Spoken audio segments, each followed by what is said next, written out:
హరే కృష్ణ. కృష్ణ పరమాత్మకి ధర్మరాజుకి జరిగిన సంభాషణ చూద్దామా? బావా, మా తరపున రాయబారానికి వెళ్ళాలి అన్నాడు ధర్మరాజు.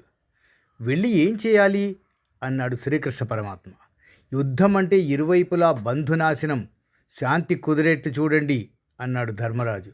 ఒకవేళ కౌరవులు శాంతికి ఒప్పుకోకుంటే ఏం చెయ్యాలి? యుద్ధం గురించి మాట్లాడవద్దా అన్నాడు కృష్ణ పరమాత్మ. తప్పదు అనుకుంటే యుద్ధం చేద్దాం అన్నాడు ధర్మరాజు. ఎక్కడా కృష్ణుడి కర్తృత్వం లేదు. రాయబారంలో కూడా కృష్ణుడు ముందుగా యుద్ధ ప్రస్తావన తేలేదు. రాజ్యం కాదు కదా, 5 ఊళ్ళు కూడా ఇవ్వం, కావాలంటే యుద్ధం చేసుకోవచ్చని దుర్యోధనుడే అన్నాడు. ఇక్కడ యుద్ధం చేద్దాం మరి అని అడిగిన కృష్ణుడు కౌరవుల నోటనే కథన ప్రదేశాన్ని ఎంపిక చేయించాడు.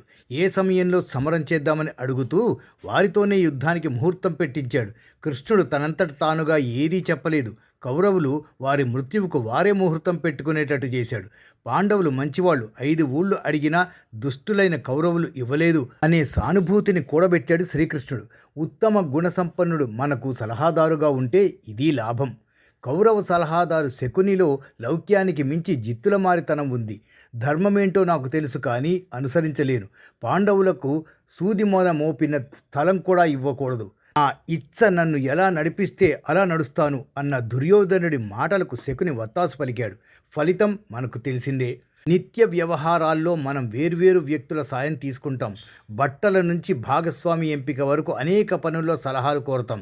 మన సలహాదారు కృష్ణుడి లాంటి వాడైతే మంచి మాటలతో మేలు చేస్తాడు. శకుని లాంటి వాడైతే మనకే నష్టం కలిగిస్తాడు. అందుకే మనం సలహాదారులను జాగ్రత్తగా ఎంచుకోవాలి.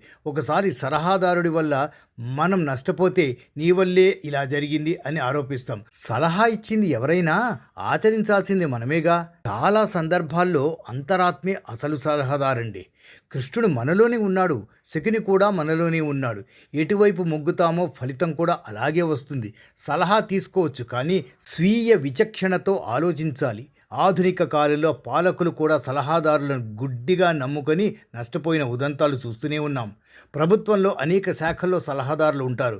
వారు పాలనలో పలు సూచనలు, సలహాలు ఇస్తారు. కానీ ముందే చెప్పినట్లు ఎవరి అంతరాత్మ వారికి అసలైన సలహాదారు. ఇది తెలుసుకొని జీవితాన్ని సుఖశాంతులతో నడుపుకోవాలి. లేకపోతే అడుగడుగునా అశాంతి, అసంతృప్తితో అలమటించాల్సి వస్తుంది. ఇలాంటి సున్నితమైన కనువిప్పు కలిగే సమాచారాలతో మీ ముందుకు వస్తూనే ఉంటాం. మా ఛానల్ని సబ్స్క్రైబ్ చేయడము, లైక్ చేయడం మర్చిపోకండి. హరే కృష్ణ.